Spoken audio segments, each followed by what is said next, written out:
je terminais un long séjour de plusieurs mois au Canada.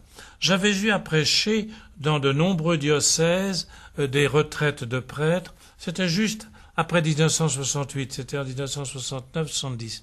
Et des cours à l'université de Québec, etc. Et entre autres, j'avais eu à prêcher, ce qui m'a très profondément marqué, la retraite des 40 évêques canadiens.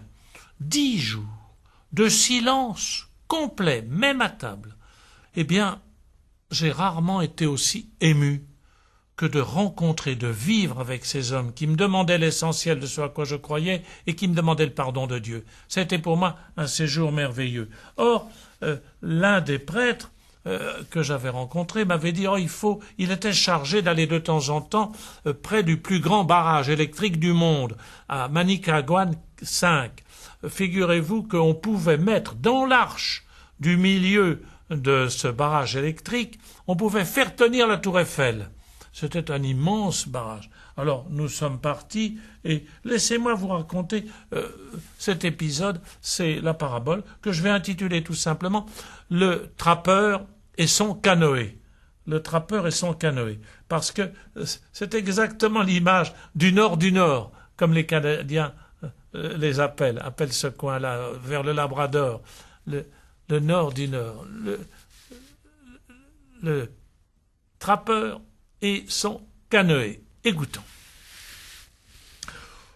Après avoir passé plusieurs jours près du barrage, fait la connaissance de tout, célébré la messe, écouté les uns et les autres, ils étaient encore aux environs de 1500 ouvriers vivant dans des roulottes, nous reprenions la piste, c'était une piste, plusieurs milliers de kilomètres, un peu mouvementée à travers l'immense forêt. On avait dû défolier des deux côtés de la piste pour que les fils électriques ne soient pas envahis par les frondaisons, les arbres, etc. Et de temps en temps, on voyait des caribous ou un orignal, vous savez, c'est plus grand qu'un cheval, qui sortaient des bois, tellement il y avait de moustiques, pour être plus tranquille. Donc, nous arrivons au bout de la piste, au premier village qui est en haut du Saint-Laurent, Baie-Comeau, une petite ville, Baie-Comeau. Attention, le Saint-Laurent, nous croyons que avec nos fleuves, qu'il y a des grands fleuves, c'est plus grand que la Manche à cet endroit-là. C'est un fleuve d'une puissance impressionnante.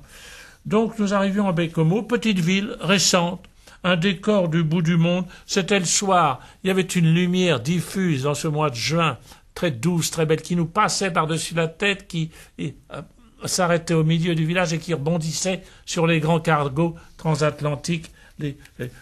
La ville était encombrée de bulldozers, c'était pas goudronné, tout ça, de ces docks pour charger bois et aluminium, parce qu'il y avait quelques grandes mines d'aluminium dans le Labrador. Dans notre dos, le soleil n'en finissait pas de se coucher. Au-dessus de nous, cette lumière de juin dont je vous disais avec ses clartés lumineuses, nous avions vu quelques semaines auparavant une aurore boréale. C'était fascinant. Alors là, il n'y avait pas d'aurore boréale ce jour-là, mais une lumière comme on en rencontre rarement ailleurs.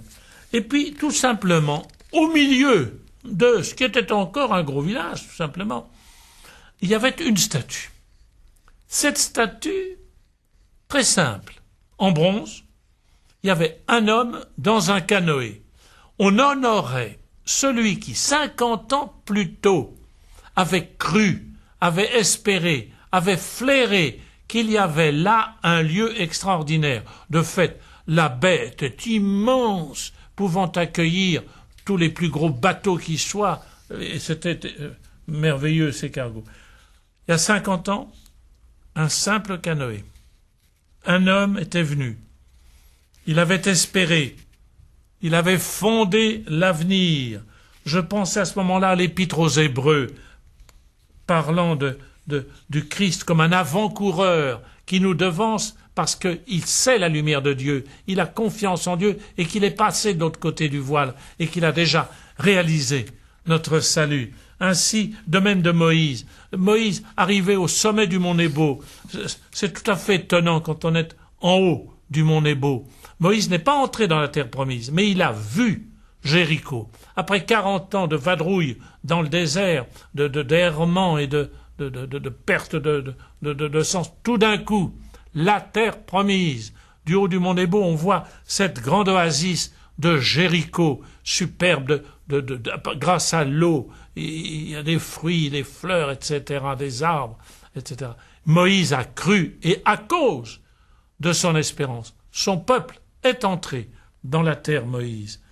Jéricho, cette terre promise, exactement comme Bécomo, ce petit village de rien du tout, mais qui avait des richesses fabuleuses 50 ans après, parce que Moïse avait espéré, parce qu'il avait accepté ce combat dans le désert, ce combat de la fidélité, de la confiance en Dieu. Son peuple et ses enfants étaient entrés dans la terre promise. Et nous, bien souvent nous nous plaignons comme si nous étions seuls dans le désert. Est-ce que nous avons envie d'espérer la même lumière, celle de Jésus?